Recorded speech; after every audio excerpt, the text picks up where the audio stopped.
मसीह की दोस्तों, खरी शिक्षाओं के साथ प्रभु यीशु मसीह के नाम से मैं आपका बहुत बहुत स्वागत करता हूँ। तो आज का विषय है क्यों यीशु मनुष्य बनकर आया। फिर से कहता हूँ, क्यों यीशु मनुष्य बनकर आया। आज मैं इस विषय पर बात करूँगा। तो मैं आपके सामने क्यों यीशु मनुष्य बनकर आया इसके कुछ कारण बताने जा रहा हूँ। पहला कारण है आदम की जगह लेने को। फिर से कहता हूँ, क्यों यीशु मनुष्य बनकर आया, तो इसका सबसे पहला कारण है आदम की जगह लेने को। क्या कभी ऐसा वचन सुना था? क्या कभी ऐसा प्रचार सुना था? क्या कभी ऐसा प्रचार को सुना था? इस पृथ्वी पर 25 दिसंबर को यीशु पैदा हुआ, लेकिन क्यों हुआ? आपको खाना खिलाने नहीं, आपके बेटा बेटी भाई को जिंदा कराने नहीं, आपको चंगाई कराने नहीं, दुष्ट आत्मा निकालने नहीं। तो लिखा है आदम की जगह लेने को यीशु मसीह पैदा हुआ। तो प्रश्न उठता है क्यों? इसकी वजह है आदम आज्ञाकारी नहीं था, यही सबसे बड़ा कारण है। कहा लिखा है रोमियो 5:19, और वो जब हम पढ़ेंगे लिखा है, क्योंकि जैसा एक मनुष्य के आज्ञा न मानने से बहुत लोग पापी ठहरे, वैसे ही एक मनुष्य के आज्ञा मानने से बहुत लोग धर्मी ठहरेंगे। क्योंकि इस पृथ्वी के ऊपर पहला आदम फेल हो गया परमेश्वर की आज्ञा मानने में, जिसके चलते आदम आज्ञाकारी नहीं था, जिसकी वजह से यीशु को आदम की जगह लेने को दूसरा आदम बन के आना पड़ा। इस पृथ्वी पर यीशु मसीह, इस पृथ्वी पर मेरे मुस्लिम भाई तुम सुनो, मेरे हिंदू भाई तुम सुनो, मेरे हर एक जाति के भाई तुम सुनो, मेरे यहूदी भाई तुम सुनो, जितने मेरे कैथलिक भाई हैं तुम सुनो, कि यीशु मसीह एक बीबी बनकर जरूर पैदा हुआ, लेकिन उसको बीबी बनाकर मत रखो, क्योंकि वो बीबी नहीं, वो सबका बाप है, वो सबका बाप है।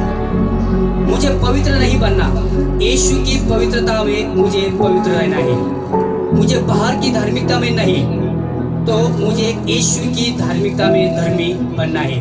पहाड़ के ऊपर, पहाड़ के नीचे, चांद सूरज, ऐसा कुछ मुझे नहीं करना है, क्योंकि यीशु की आज्ञा मानने से मैंने भी आज्ञा मान ली है, मैंने भी आज्ञा मान ली है। आप जितना भी बकरी का खून, मुर्गी का खून, बछड़े का खून, इसका खून, उसका खून, लाल कपड़ा, सफेद कपड़ा, सर के बाल उतार दो, आप राख ओढ़ लो, आप कभी कभी पवित्र नहीं बन सकते, आप कभी कभी धर्मी नहीं बन सकते। लेकिन एक व्यक्ति है, एक मसीहा ऐसा आया, उसने आज्ञा मानी, उसकी आज्ञा मानने से मैंने सब आज्ञा मानी और सबको माफ कर दिया यीशु ने। तो किसकी जगह ले ली? तो आदम की जगह ले ली। आदम की जगह लेने के लिए यीशु मसीह को शरीर में पैदा होना पड़ा। न्याय के दिन हर एक जाति का मनुष्य उस यीशु के सामने खड़ा होगा। तो जिसने अपना जीवन यीशु को दिया है वो बच जाएगा, और जिसने अपना जीवन यीशु को नहीं दिया है उसकी हालात बुरी होंगी, उसका जीवन नरक में जाएगा। दूसरी वजह क्यों यीशु शरीर में जन्मा, तो दूसरी वजह है हमारे लिए प्रायश्चित बना, हमारे लिए प्रायश्चित बना। कहा लिखा है इब्रानियों 2:17, और लिखा है इसी कारण उसको चाहिए था कि सब बातों में अपने भाइयों के समान बने, जिससे वह उन बातों में जो परमेश्वर से संबंध रखती है एक दयालु और एक विश्वास योग्य महायाजक बनने, ताकि लोगों के पापों के लिए प्रायश्चित करे, ताकि लोगों के पापों के लिए प्रायश्चित करे। महायाजक क्या करता था? किसी जानवर का खून लेकर परमेश्वर के पास अति पवित्र स्थान में खड़ा हो जाता था और कहता था मैं हूँ महायाजक, इनके पाप के प्रति मैं खड़ा हूँ। आपके सामने पीछे 6000 लोग खड़े हैं, उनके पापों का लहू बकरी के रूप में, उसके मेमने के रूप में मैं खड़ा हूँ, इनको माफ कर दो। लेकिन यीशु को देखो दोस्तों, यीशु खुद खून लेकर प्रायश्चित बन गया, इसलिए यीशु शरीर में जन्मा ताकि हमारे लिए प्रायश्चित कर सके, हमारे लिए प्रायश्चित कर सके। तीसरी वजह क्यों यीशु शरीर में जन्मा? तो इसी वजह हमारे लिए महायाजक बना, हमारे लिए महायाजक बना। क्यों? ताकि हमको सहायता कर सके, हमको सहायता कर सके। कहाँ लिखा है? इब्रानियों 2:18 और लिखा है, क्योंकि जब उसने परीक्षा की दशा में दुख उठाया तो वह उनकी भी सहायता कर सकता है, जिनकी परीक्षा होती है उनकी भी सहायता कर सकता है। ऐसा यीशु है, आपकी सहायता करेगा। कब? जब आप दुख में है, तकलीफ में है, जब आपको पता चलता है सब रास्ते बंद हो चुके हैं, बहुत टॉर्चर है, बहुत दर्द है, तब यीशु कहता है मैं हूं ना, क्या बनकर? महायाजक बनकर मैं आपकी सहायता करूंगा।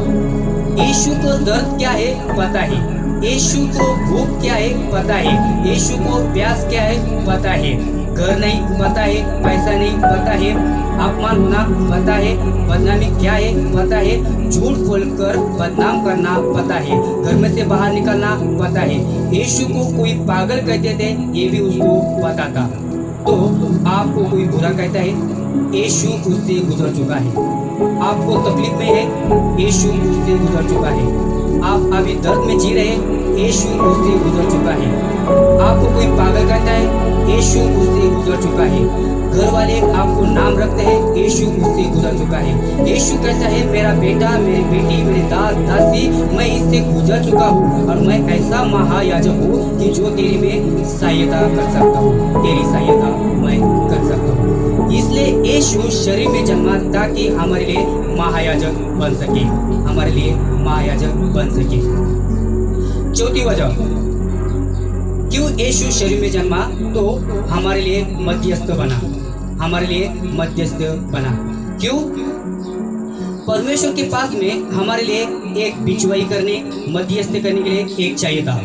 परमेश्वर डायरेक्ट मनुष्य से बात नहीं करेगा, अगर करेगा तो वो मनुष्य मर जाएगा।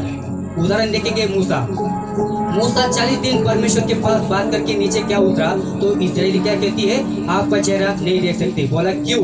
आपके चेहरे पर रोशनी है, पर्दा डालो, कपड़ा डालो, तब हम देख सकते हैं। परमेश्वर की किरणें नहीं देख सकते, परमेश्वर की छाया मूसा की चेहरे की उसको नहीं देख सकते, तो तुम परमेश्वर को कैसे देख सकते? तो तुम मर जाओगे, तो तुम मर जाओगे। इसलिए परमेश्वर को शुरू से एक बिचवाई करने के लिए, एक मध्यस्थ करने के लिए एक चाहिए था। तो वो कौन बना? 1 तीमुथियुस 2:5 और लिखा है, क्योंकि परमेश्वर एक ही है और परमेश्वर और मनुष्य के बीच में भी एक ही है बिचवाई है, अर्थात मसीह यीशु जो मनुष्य है, यीशु जो मनुष्य है। तो वो कौन बना? यीशु मसीह। कुछ लोग कहते हैं यीशु मनुष्य परमेश्वर कैसा हो सकता है? यीशु मसीह मनुष्य बनकर आया, ये बाइबल कहती है, लेकिन ये पता लगाओ कि वो बिचवाई करने के लिए इंसान बना, आदम की जगह लेने को मनुष्य बना, महायाजक बनने के लिए मनुष्य बना, सहायता करने के लिए मनुष्य बना। तो वो बिचवाई इसलिए बना कि उसका मकसद क्या है? तो इब्रानियों 7:25 और लिखा है, इसीलिए जो उसके द्वारा परमेश्वर के पास आते हैं वो उनका पूरा उद्धार कर सकता है, क्योंकि वह उनके लिए विनती करने को सर्वदा जीवित है, क्योंकि वह उनके लिए विनती करने को सर्वदा जीवित है। इस वचन में ऐसा लिखा है, इसीलिए जो उसके द्वारा परमेश्वर के पास आते हैं। तो कौन आते हैं? हिंदू आते हैं, मुस्लिम आते हैं, सिख आते हैं, बुद्धिस्ट आते हैं, पारसी आते हैं, जैन आते हैं, यहूदी आते हैं, आदिवासी आते हैं, गरीब आते हैं, अमीर आते हैं। जो उसके पास आते हैं यीशु उनका पूरा उद्धार कर सकता है। क्यों? क्योंकि उनके लिए विनती करने के लिए वो सर्वदा जीवित है, सर्वदा जीवित है। परमेश्वर के बगल में कौन बैठा है? फिर से कहता हूँ, परमेश्वर के बगल में कौन बैठा है? एक ऐसा व्यक्ति जो 100% परमेश्वर भी है और 100% इंसान भी है। फिर से कहता हूँ, आज परमेश्वर के बगल में कौन बैठा है? तो एक ऐसा व्यक्ति 100% परमेश्वर है और 100% इंसान भी है। यीशु ने अपना लहू बहाया है, यीशु ने इनके लिए प्रार्थना की है। यीशु बैठा है परमेश्वर के पास, आपके पास। आप यीशु को देखो, वो मसीह कहता है मैं बिछवाई करूंगा, मैं मध्यस्थ करूंगा। उदाहरण देखेंगे मूसा। जब तक इस्राएलियों के पास मूसा था मध्यस्थी करने के लिए, हारून को पता था, फूल को पता था, जब तक मूसा के हाथ उठा रहेगा तब तक ये मध्यस्थी करते रहेगा, ये बिछवाई करते रहेगा, हम विजयी पाते रहेंगे। हम फिलिस्ती से, कनानियों से, हम शत्रु से विजय पाते रहेंगे। तो मूसा को रखा था बिछवाई इस्राएलियों के लिए।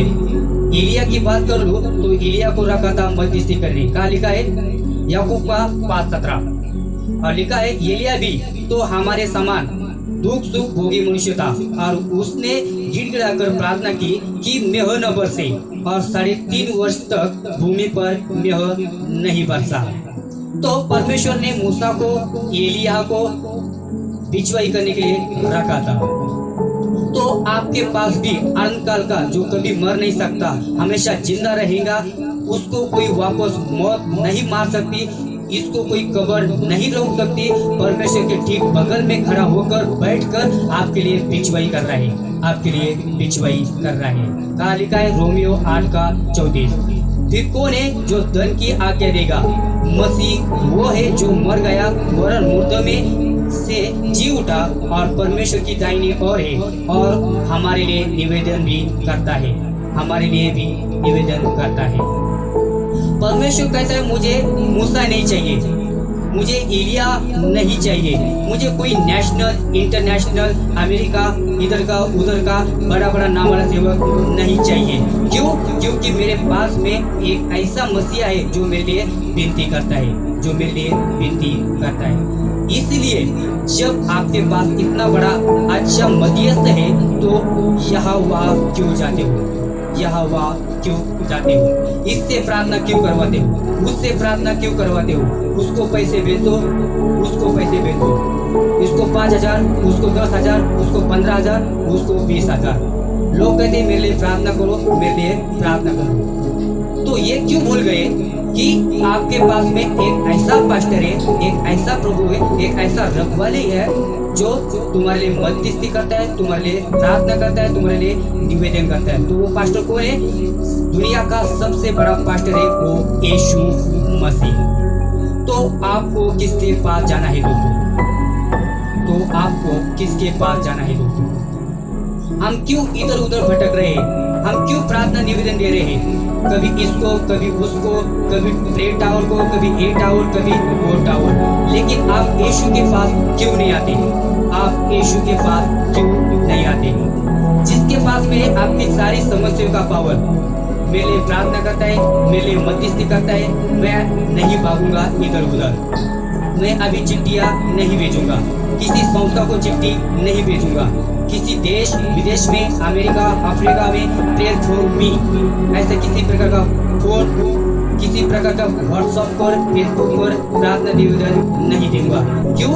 क्योंकि मुझे पता चल गया है मेरे लिए, मेरे पास में एक ऐसा मध्यस्थ है जो मेरे लिए प्रार्थना करता है और प्रार्थना कर रहा है, प्रार्थना कर रहा है। सोचिए क्या मसीहा मिला है दोस्तों। इसको कहते हैं क्रिश्चियनिटी, इसको कहते हैं ईसाइयत, इसको कहते हैं सच्चा सेवक, इसे कहते हैं सच्चा मसीहा का बच्चा। ये नहीं सिखा रहे आज, कच्चा सिखा रहे हैं। क्यों यीशु मनुष्य बनकर आया? 5वीं वजह क्यों यीशु मनुष्य बनकर आया? 5वीं वजह है शैतान के कामों को नाश करना। शैतान को लगा कि मैंने आदम को फंसा दिया है, आदम तो मेरे हाथ की कठपुतली है, मैं जैसा चाहूँ नचा सकता हूँ, मैं जैसा चाहूँ उसको पाप में डाल सकता हूँ, मैं जैसा चाहूँ उसे नरक में डाल सकता हूँ। लेकिन उसको नहीं पता था कि परमेश्वर बनकर नहीं आएगा, लेकिन परमेश्वर मनुष्य बनकर शैतान के कामों को नाश करने के लिए इस पृथ्वी पर पैदा हो चुका है आज से 2000 साल पहले। मैं फिर से कहता हूँ, परमेश्वर मनुष्य बनकर शैतान के कामों को नाश कराने के लिए इस पृथ्वी पर पैदा हो चुका है आज से 2000 साल पहले, आज से 2000 साल पहले। आपने पानी का बपतिस्मा लिया किसी संस्था से जुड़ने के लिए नहीं, क्रिश्चियन का लेबल लगाने के लिए नहीं। बाइबल को आपने इसलिए नहीं पकड़ा है कि तुम ईसाई हो, नहीं नहीं। तो इसलिए मसीह बने, बपतिस्मा लिए, बाइबल हाथ में पकड़े ताकि तुम यीशु के हो, तुम यीशु के हो, और यीशु के वजह से तुम शैतान के कामों को नाश कर सकते हैं। परमेश्वर का पुत्र इसलिए प्रकट हुआ कि शैतान के कामों को नाश कर सके, शैतान के कामों को नाश कर सके। तो दोस्तों, आज हमने देखा क्यों यीशु मनुष्य बनकर आया।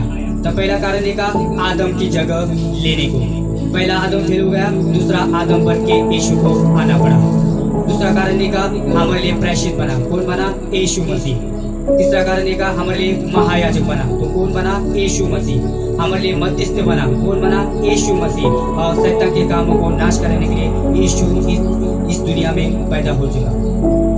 इस कारणों से हम समझते हैं कि क्यों यीशु मसीह शरीर में पैदा हुआ, क्यों यीशु मसीह शरीर में पैदा हुआ। आशा करता हूँ इस वचन से आप आशीष हो चुके हैं। इस मैसेज से प्रभु आपको आशीष करे। जय मसीह की, प्रेज द लॉर्ड।